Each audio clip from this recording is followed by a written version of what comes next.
국민의힘은 27일 더불어민주당이 북한 대신 윤석열 정부만 비난하며 이재명 대표의 사법 리스크 방탄에 열을 올리고 있다고 비판했습니다. 지난 금요일 서해 수호의 날에 북한은 해글의 순항 미사일 발사 사실을 공개했습니다. 한국의 주요 작전항을 완전히 파괴할 수 있을 뿐만 아니라 우리 국민이 살고 있는 곳의 앞바다에 방사능 쓰나미를 일으킬 수 있는 정도의 엄청난 위협입니다.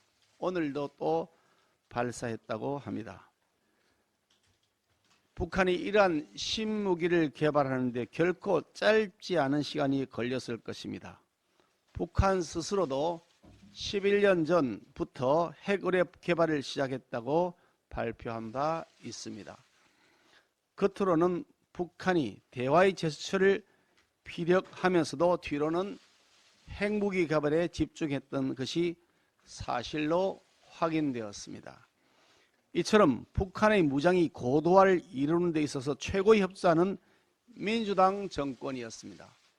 북한과의 이벤트가 필요했던 민주당 정권은 북한에 돈을 퍼주기 바빴고, 심지어 문재인 정권은 한반도 평화 프로세서라는 미명으로 북한의 안보 위협을 외면한 채 대화만을 구걸하였습니다. 더욱이 황당한 것은 이러한 굴종적 대북관계의 장본인인 민주당이 윤석열 정부가 안보 강화를 위해 일본과의 협력 및 관계 정상을 도모하는 것을 두고 도리어 비난하고 있다는 점입니다.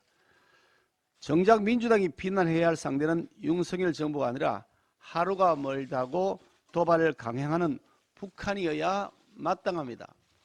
그런데도 민주당은 북한 앞에만 서면 사과를 요구하거나 비난하기는커녕 오히려 비겁해지고 굴종적 자세로 일관하고 있으니 이것은 결코 정상이 아닙니다. 민주당이 대한민국의 정상적인 정당이 되려면 8.6 운동권 주사파 세력이 지니고 있는 종북 사상을 지금 당장 버려야 할 것입니다. 민주당이 요즘 하는 행태를 보면 윤석열 정부가 실패하게 만들고 민생이 어려워져야 민주당이 선거에 유리하다고 판단하고 있는 것으로 보입니다. 민생은 내팽개친 채 무작정 반대를 위한 반대만 일삼고 거부권 행사가 뻔히 예견되는 포퓰리즘 법안을 일부러 본회의 직상정 후 강행 처리하는가 하면 걸핏하면 대통령과 장관에 대한 탄핵 소추 시도를 일삼고 있기 때문입니다. 100년 집권을 자신하던 오만한 정당이 불과 5년 만에 국민의 심판으로 쫓겨나자 탄생 1년도 안 된 정부를 향해 허구한 날 탄핵 운운하면서 대통령과 정부를 흔들어댈 궁리만 하고 있습니다. 행정 공백으로 인한 국민의 피해는 아랑곳하지 않고 엄격한 요건으로 주장해야 마땅한 해임건의, 탄핵소추를 정쟁이 필요할 때마다 꺼내들고 있는 것입니다.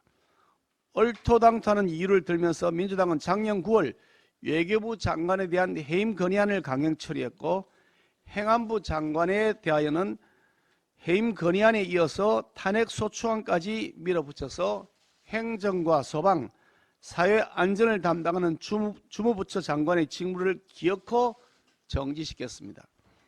이제는 법무부 장관 탄핵 운운하고 있는데 강도짓이 들통나자 경찰관에게 책임을 묻겠다는 것과 다름없는 행태입니다. 억지도 이런 억지가 없습니다. 정작 탄핵을 당해야 할 대상은 헌재재판관이라는 직책에 걸맞지 않게 얄팍한 법기술자로 전락해서 양심은 내팽개치고 새치혀로 국민을 속이며 곡학아세하는 민우국 카르텔입니다. 나라야 멍이 들든 말든 윤석열 정부가 실패해야 민주당에게 유리하다는 얄팍한 정치 공작적 계산을 현명한 우리 국민들께서는 냉철한 눈으로 지켜보고 계신다는 점을 상기시켜 드립니다.